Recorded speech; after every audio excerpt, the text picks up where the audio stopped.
Dr. Indranil Khan. Yes, he is very jovial mood along with Kalyan Chobe. Yes, he was at the East Bengal ground smiling. Yes, didn't know which team he supports. গ্যালারিতে বসে খেলা দেখতে হয়, ছোটবেলার অভিজ্ঞতা আছে এরকম। গ্যালারিতে বসেই দেখেছি, আগেও গ্যালারিতে বসে দেখেছি, এখন গ্যালারিতে বসেই দেখবো। গ্যালারি ছেলে কোথায় দেখবো? আমি নিজেকে ডেকে রাখবো নাকি? আমি কি ইয়ে নাকি মমি নাকি গাছের মধ্যে ডেকে যাবো? আগের স্পোর্টস মিনিস্টারকে দেখা যেত ঠান্ডা ঘরে বসে খেলা দেখতেন। কারো যদি শরীরে গরম বেশি থাকে তো ভালো, সেটা তার ব্যাপার। সেটা শারীরিক কিছু বিষয় থাকলে সেটা আমার মনে হয় চিকিৎসকরা সেখানে সে নিয়ে ভাবনা চিন্তা করা উচিত, চিকিৎসক দেখানো উচিত। তো গরম হোক ঠান্ডা হোক সবার সাথে, সবার পাশে একসাথে মিলে, সমর্থক যে দলেরই হন আপনি, কিন্তু খেলা দেখতে গেলে গ্যালারিতেই দেখতে হবে। আপনি যদি খেলা উপভোগ করতে চান এবং খেলোয়াড়দের কথা শুনতে চান, সমর্থকদের কথা শুনতে চান, খেলোয়াড়দের অ্যাকচুয়াল লাইভ দেখতে চান, এর থেকে ভালো কী হতে পারে? কলকাতা লিগ শুরু হলো, মানে আপনাদের প্রত্যাশাটা কি? নতুন সরকারের আমাদের প্রথম কলকাতা লিগ। কলকাতা লিগ হয়েছে, শুরু হয়েছে, এবং আমাদের প্রত্যেককে শুভেচ্ছা জানাই। সকল ক্লাব যারা টিম দিয়েছেন তাদের প্রত্যেককে শুভেচ্ছা জানাই, সমর্থকদের শুভেচ্ছা জানাই, এবং তার সাথে সাথে আমি আহ্বান জানাবো যে আমাদের যারা বিভিন্ন দলের সমর্থক আছেন, বিভিন্ন ইনফ্যাক্ট এখানে আমাদের এটাই বলবো যে ক্লাব আছে, এখানে অনেকে অ্যাসোসিয়েশন আছেন, কিন্তু যে প্রত্যেকেই আপনারা যেখানে খেলা হবে সেই খেলা দেখতে গ্যালারিতে চলে আসুন, গ্যালারিগুলোকে পূর্ণ করুন। এবং আমার বিশ্বাস যে আজকের দিনে আমরা যদি এই ছেলেমেয়েদেরকে উৎসাহ দিই, তারা আগামী দিনে ভারতবর্ষের জার্সি পরে বিশ্বকাপ দাপাবে। ব্রাজিল আর্জেন্টিনার খেলা তো অনেক দেখেছি ছোটোবেলা থেকে, একটু ইন্ডিয়ার খেলাও আমরা দেখতে চাই না ওয়ার্ল্ড কাপে? তো তার জন্য আমাদের উৎসাহ ভীষণ দরকার, এবং খেলোয়াড়দের উৎসাহ দিন। বলছি, ইস্ট বেঙ্গল ক্লাবের স্পন্সার নিয়ে একটা সমস্যা আছে, ক্রীড়ামন্ত্রী হিসেবে সেটা ইস্ট বেঙ্গল ক্লাবের বিষয়।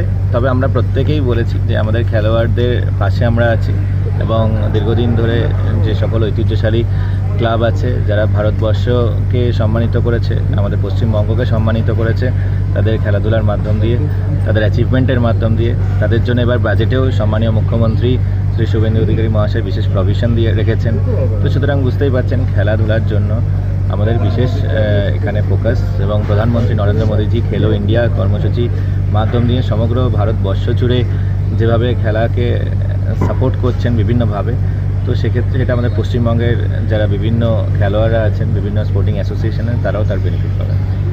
আমি করি বিধায়ক নির্মল ঘোষ কালীঘাট তৃণমূল থেকে ভালো ঋতব্রত তৃণমূলে এসেছিলেন, আবার সেখান থেকে ফিরে এসেছেন, অর্থাৎ এই ধরনের যারা বিধায়ক তৃণমূলে এই দলের ভবিষ্যৎ, তৃণমূল কংগ্রেস কী করছে, তার কোন নেতা কী করছে সেটা নিয়ে আমরা লিস্ট ইন্টারেস্টেড। আমাদের লক্ষ্য একটাই, এখন মানুষ যে ভরসা রেখেছে, সরকারের ওপর যে আস্থা রেখেছে, এবং আমাদের পশ্চিমবঙ্গ সরকার পশ্চিমবঙ্গের 10 কোটি মানুষের জন্য কী করে তাদেরকে সুস্বাস্থ্য, খেলাধুলার পরিবেশ, এবং আমাদের এখানে কী করে শিল্প বিনিয়োগ আনতে পারি, আমরা এখানে উন্নয়ন করতে পারি, that is our sole focus. সেখানে তৃণমূলে খেয়ে কি এই বাড়ি ছেড়ে ওই বাড়ি যাচ্ছে, ওই বাড়ি যেয়ে সেই বাড়ি, তাতে আমরা লিস্ট বানাই। নরেন্দ্রপুরে মহিলা বিজেপি কর্মীকে বেঁধে তাকে মারধর করা হচ্ছে, লাইট পোস্টে বেঁধে গলায় ফাঁস লাগিয়ে ব্লেড দিয়ে জিভ কেটে নেওয়ার চেষ্টা হয়েছে।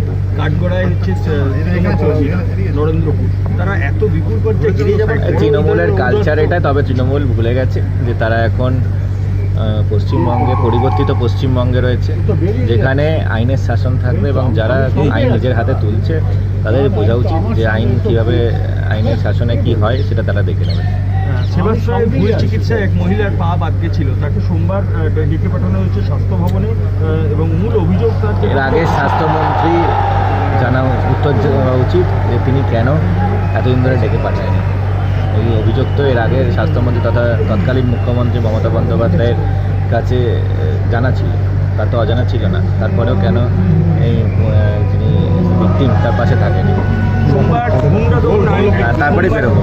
সোমবার গুন্ডা দমন আইন কার্যকর হতে চলেছে। এই আইন কার্যকর রাজ্যে যে কোনো ধরনের সন্ত্রাস, দাঙ্গা, হাঙ্গামা, অশান্তির অবসান ঘটবে। সোমবার গুন্ডা দমন আইন কার্যকর হতে চলেছে সোমবার থেকে। গুন্ডাদের স্থান পশ্চিমবঙ্গে থাকবে না। গুন্ডা তোলাবাজ এদের জায়গা শেষ হয়ে গেছে।